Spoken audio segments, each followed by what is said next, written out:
achiever, and the person who will be honoured tonight has thrilled people throughout Australasia with his remarkable deeds. And Des knows this person so well, he's going to outline some of the reasons for this induction. Des Coppins.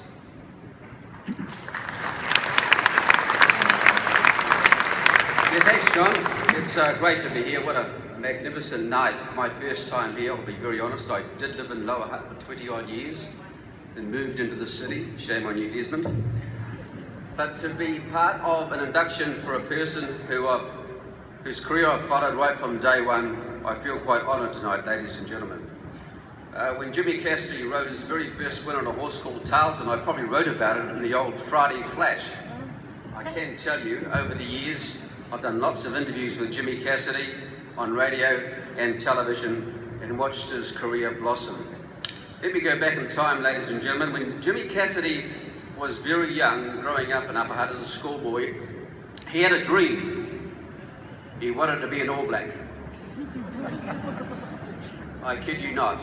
He was very good. The school told me some time ago that he had a fleet of foot like Far Lap, and he had a sidestep like David Campese.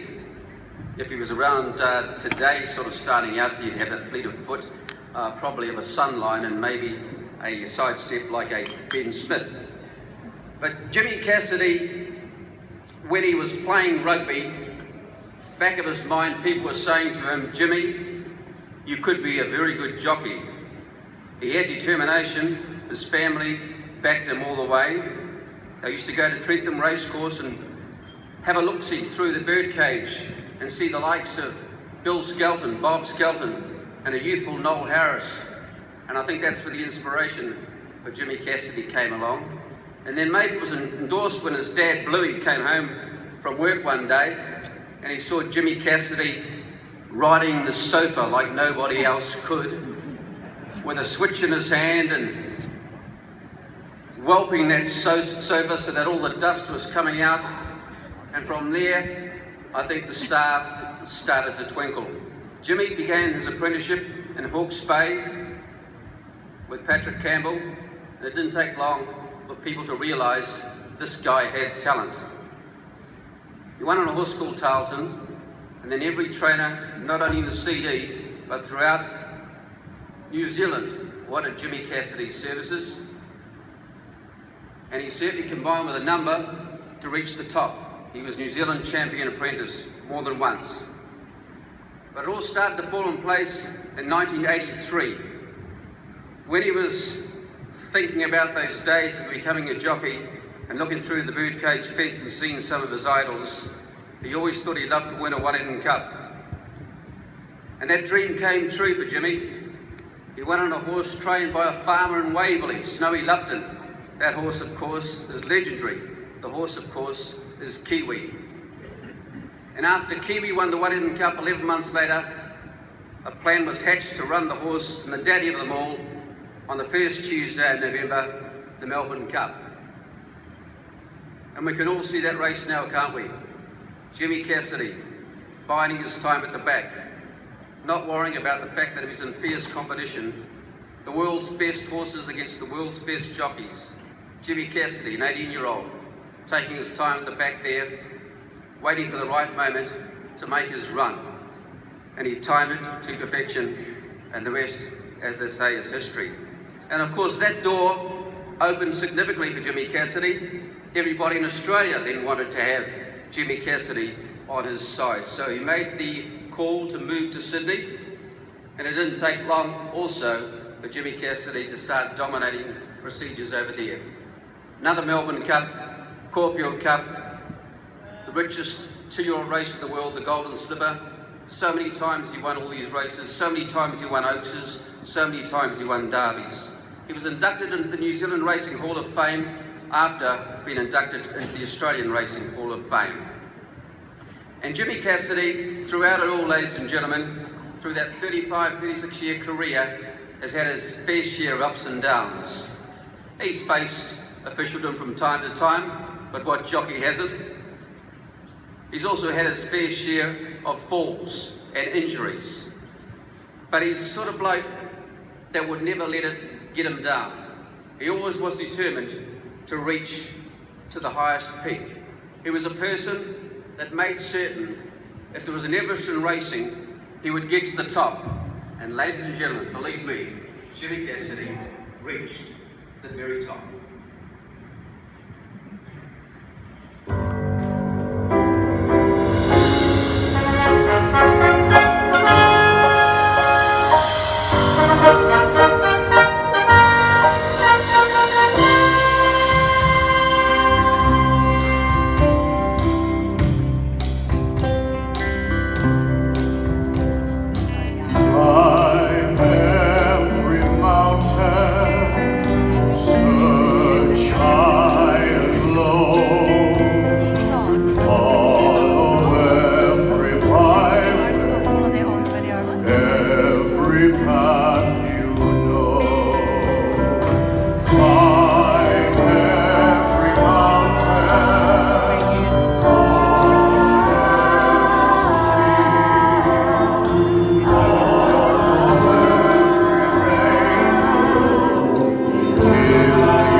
You please welcome to the stage my friend and no doubt yours, Jimmy Cassidy.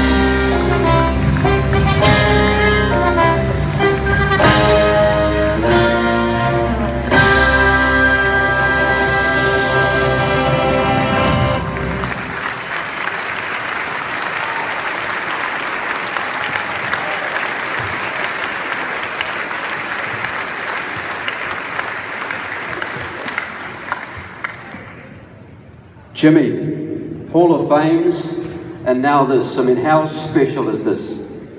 Well, I was just thinking as I was walking up that red carpet, it's only about the 109th time I've been on it, but it hasn't been at a ceremony like this. It's been straight to the steward's room.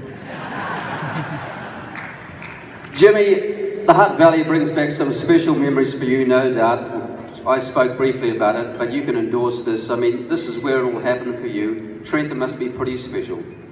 Look, it really is, Des. Look, I was lucky enough I remember back to 74 or before that when I started playing rugby for Hutt Old Boys. It was off to rugby, hopefully win.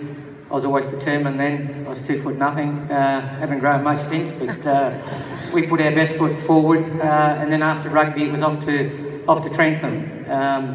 It was a dream that I had to be an All Black, which was said earlier. I obviously didn't stand in enough horse manure to 6'2" to be an All Black, but I was very lucky that I had the profession that I chose. I've had a lot of great people behind me, and to be a Lower Hutt boy born, lived in Belmont, spent all my early days playing football and then heading off to Wellington races. Wherever it was, the race meetings, we had to be there with Mum and Dad and my family. And look, it's just so special to come back.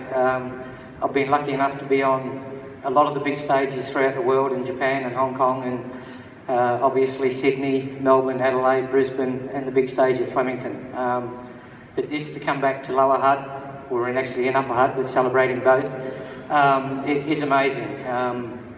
I've had a wonderful career. I've had a lot of help, a lot of support, and you can never do it as a team without a team. And I've been lucky. I've had a good team behind me. Obviously, my mum and dad, and my wife, and my 3 daughters, and everybody that's been around me. I haven't been able to do it on my own, but I'm so proud and so honoured to come back to and win, be recognised in my hometown. It's I'm a Kiwi through thick and thin. I always tell those Aussies they're very well balanced. They say, why? I say, because I've got a chip on both shoulders. Amazing night. Jimmy, somebody asked me when you get on stage and talk to Jimmy, because those people who are involved in racing, and even if you're not, you've probably read about the fact that he's had this nickname, the Pumper. And they said, how did he get the name the Pumper? So I better actually ask you, because I know it's a family show, but that's probably not too bad, is it? My first girlfriend, she was 6'2".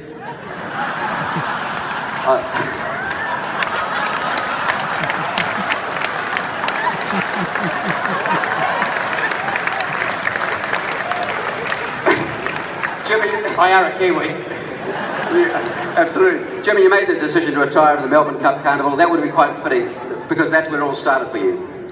Yeah, look, it was great. I got that opportunity in 83, I should say, to go and ride the mighty Kiwi.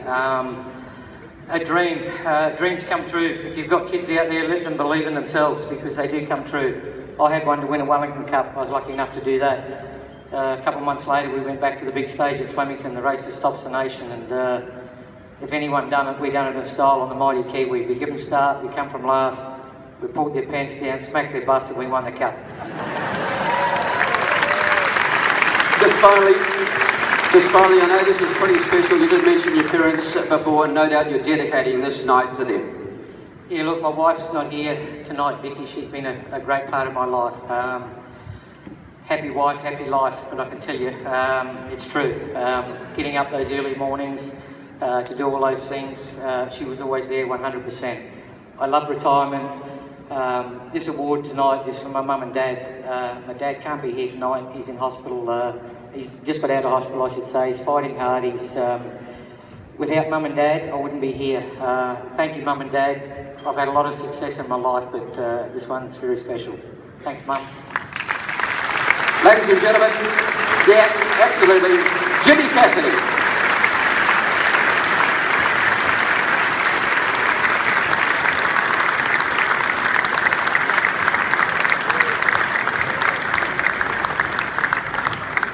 That's brilliant. Thank you, Jimmy.